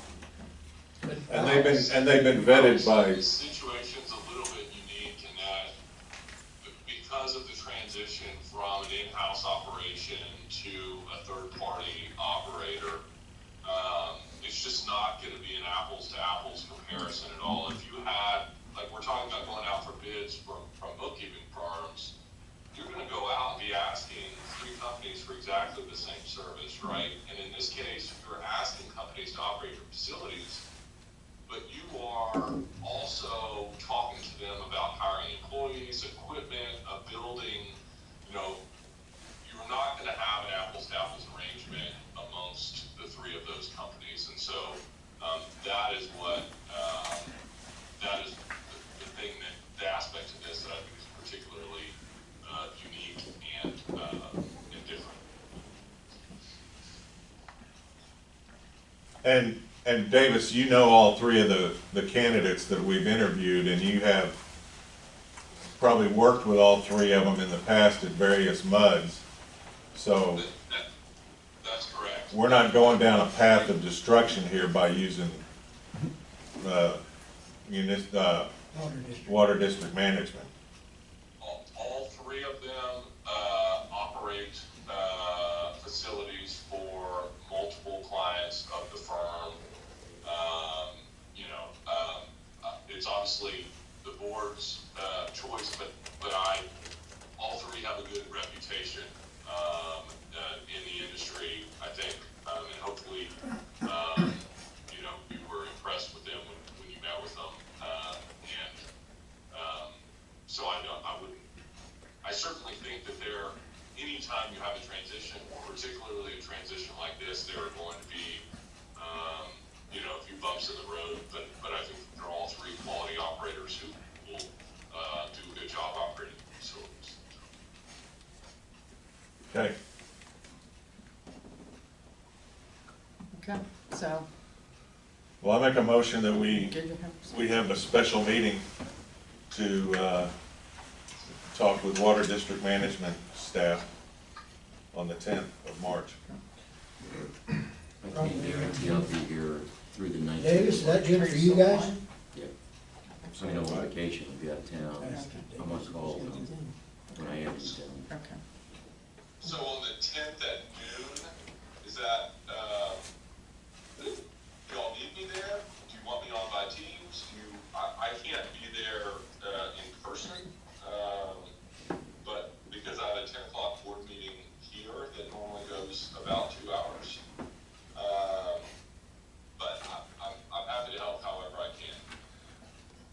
up to schedule, you. or I'm is free there- that day. You're free that day? As long as I'm. Well, we could make it 1 o'clock, that way you got a cushion. Okay, and do it by, Teams. by Teams? Yeah. Yeah, Okay. Okay, sure. So what do we do? 10th at 1 o'clock? 10 to 10 to 1 o'clock. Okay, and who's gonna contact WDM, you or me? I can contact him. Okay. All right, no, oh, Keep going, I see this as a kind of meeting where, if you guys are happy with what we're talking about, then we could actually vote on it at that time, but that would be up to the board. But I think we have enough information in my mind to go ahead and vote at that point. we'll play it by ear. Okay. Yeah, I think that there will be some negotiation that needs to be done on the contract, Yeah, and there is. pricing, what's the purchase price of the equipment, and how do we factor the lease into the operator's contract and all that. Right. Which is a little bit unique, right? We won't have I won't be able to call WDM and say, listen, we negotiated another one of these contracts, 6 months ago, here's a kind of standard contract kind of thing. This will be certainly unique, and so I also think that you can think about the employees and how that works, right? I mean, there's obviously a conversation that needs to be had there too, but I think you could certainly give us some direction to proceed if you were ready to on the 10th. So we're going for the 10th. So we're going for the 10th. Going for Yep. it. You're I will probably not be here. I start vacation on the 9th, and I'm driving to Colorado, and I'm going skiing. Well, that means you won't be here. Well, that's what I'm saying, I will not be here on the 10th. Do you want to do it the 8th? I'm open I'm fine, yeah. You want to move it to the 8th? I'm on call, I can't. It's, you guys make the call, I'll go with whatever day you want to do it. Are you open on the 8th, Davis? I am. The 8th actually the 8th at noon or 1 o'clock would be fine. Okay. Do you All want to right. to the 8th, just on the off chance he can Yeah. be here? That's We'd fine. like to have you here, Okay, if possible. okay. Is that noon or 1 o'clock? Yeah. We'll do Yeah, 1 we Twelve o'clock. would be better for me. How do we Yeah, I go was gonna about say figuring out 12 would be lease better rate? for me too, because I've got to Okay. be somewhere by 3. How do we go about figuring out a lease rate? That would be a good job for you. An account. Okay, so the 8th at noon. Yeah. Okay, No, the 8th at 1, I thought. 12. Noon. 12. Oh, it's 12. 12. Yeah. You gotta be going an hour without. All right, number 13, the park rules. Okay, at the last meeting, the board agreed, we obviously had a vote on amending the park rules. We discussed the amendments. I sent out the draft amended park rules for your consideration. The changes allow a licensed driver in the state of Texas to operate a golf cart on a cart path in the recreational facilities. So those are presented for your consideration today. We I also read through. Do you updated the guys have penalty questions? provision in there because the laws changed since the original park rules were put in place. Yeah, it went from 10 to 20,000, didn't it? Yes. Yeah. Because the statute's tied to the jurisdictional limit of the JP court, and That's right. that was increased in September of 2020. And again, that's just for if you decide to, if someone's violating out there, you can hold a hearing and fine them. You don't have to fine them 20, you can fine them any amount within that cap. But is everyone clear on the changes that were made and any questions on the document itself? Or? Yeah, I got a question about how is all this information gonna be posted? Updated signage. Okay. You could put a sign, we could also post it on the front page of our website. I agree with the website, I'm just more But you're worried still about gonna have to have signage. signage for enforcement, Yeah, we have to Right. have the signage on all, we're gonna have to make new signs anyway. because of the ones that have been stolen. That's right. Gotcha. We'll go Yeah, I for mean, that. I think you can you can think about how the signage should be done, right? Whether or not you wanna put signs along the cart path, whether or not you wanna add it to kind of the big signs that exist now, whatever you think, is appropriate. So I think I always tell my clients that the simpler, and more clear you can make the signs, the better. So signage can be challenging. TxDOT has, I'm sure a few hundred employees that take care of them. Yeah. Can we just put a big QR code on it? I'm not sure law enforcement would be of the opinion that provides adequate notice to someone. Okay. So do you wanna, somebody wanna make a motion to Yeah. accept the park rules? Yeah, I'd make a motion that we accept. Oh, wait a minute. Yeah, the golf cart, is that the same thing as ATV? No, It's not And we get supposed to into be. discussion about what's a golf cart. It's And I right. know I see people on there, they got vehicles that can do 40, 50 miles an hour if they want to. 1,000 I pounds or totally less. agree with you. 1,000 pounds or maximum 20 miles Okay, an hour. as long as you have a definition what a golf cart It's is. already in the rule. Yep. Good. Okay? I I make make a a motion, we accept the I'll rules. second it. All in favor? Aye. Aye. Good. Okay. Resolution affirming identity theft prevention program. Whose is that? Okay, the Federal Trade Commission requires that you have an identity theft prevention program and that you review it on a regular basis. And it is confidential, it's maintained in your office. And we just asked Richard to confirm that there haven't been any identity theft red flag events in the last year. Correct, there's none. No, he said there's one. Perfect. And I'll tell you that the basis for the statute is that people will try and create fake utility accounts to perpetrate further fraud, right? So, you know, get your kid in a different school district, or, you know, people use utility bills as a basis for, you know, all sorts of kind of approvals, if that makes sense. So, Okay. Getting a library card. in a driver's license, right? Yeah. Yeah. A utility bill, so. Okay. All right, do we have to vote on it? Or just approve, just approve that we have a policy? Resolution, really for Okay. compliance purposes. Okay, do I have a motion? I so move we resolve. Thank you. Do I have a second? Yeah, second. All right, all in Aye. favor? Aye. Okay. Annual report to the Texas Comptroller. Okay, we are required to make an annual filing, general information about the district, includes your audit, some basic financial information that we compile, and general information about the district on an annual basis, and just ask your authorization to complete the filing on your behalf. Somebody want to make a motion authorizing them to do the filing with the Texas Comptroller? I so move. Okay, do I have a second? Second. Second, all in favor? Aye. Aye. Okay.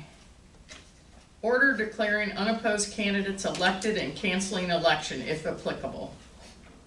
Okay, I included this on here, when I put the draft together, it was before we had before we had a contested election, and then we actually had a candidate withdraw. Right now, we only have 3 applications for a place on the ballot, and the filing deadline, for a place on the ballot has now expired. So Carl Sakocious, who I believe is present, at the meeting today, Julie and Tim, are the only 3 candidates, for the positions. Obviously, Mark, did not file, to run again for his position. Carl is now unopposed, and Frank, Johengen, I hope I'm pronouncing that correctly, Johenggen,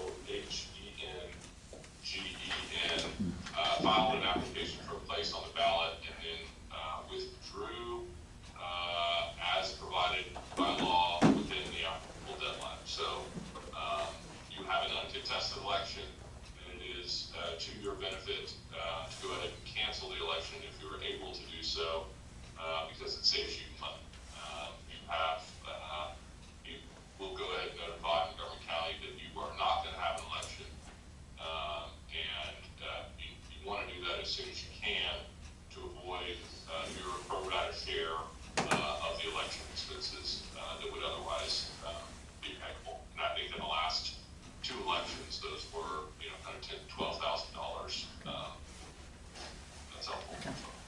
we need to authorize you to notify them, or do we need Richard to notify them? We just need to approve the order. Okay. Canceling the election, and then we'll let Susie Harvey, know, as soon as it's been approved. Okay, all right. Anybody want to make a motion authorizing the, canceling the election? I'll make that motion that we cancel the election. Okay, do I have a second? Second. All in favor? Aye. Congratulations, Carl. Thanks, Carl. Maybe you'll be on the board. It was a tough campaign. Kissed a lot of babies. This is interesting, when does this take effect? Right. It's May, it'll be the May meeting. Is there any provision for what do you call it, an elect person to sit in on meetings, not vote, but like executive meetings? I don't think so, not until, Kenny's, Yeah. not till you're a board member, I wouldn't think. Carl, unfortunately, you are a Director so elect. you're on the board, you can't participate, so it'll be May, but we look forward to having you with us, so. Okay. And certainly would hope that you can attend, meetings between now and then, so. They don't usually, but they. Okay, that's, Julie? yes. Can I make a comment before you go into executive session on the emergency access easement? I have lived in that house for 25 years. Very few times have the people had to use that path to get out. I mean, why are we spending money on surveys, on easements, when it's really just for a couple of days or so and then everything's back to normal? And I just can't see why we have to get 15 feet of easement, or we've got to be doing all this when it's there already. Right, And that's my comment. okay, all right, Thank you. thank you. We will be back out after executive session if anybody wants to stick around. We're taking care of our. Yeah, you, Davis, do you just want us to take the it's Taylor's laptop. Are you going into executive with us? I don't You can, either way, it's fine. You can, that's fine. The only thing I'll say is this meeting is being recorded, and so we'll need to stop this recording. Oh, yeah, And start a new one.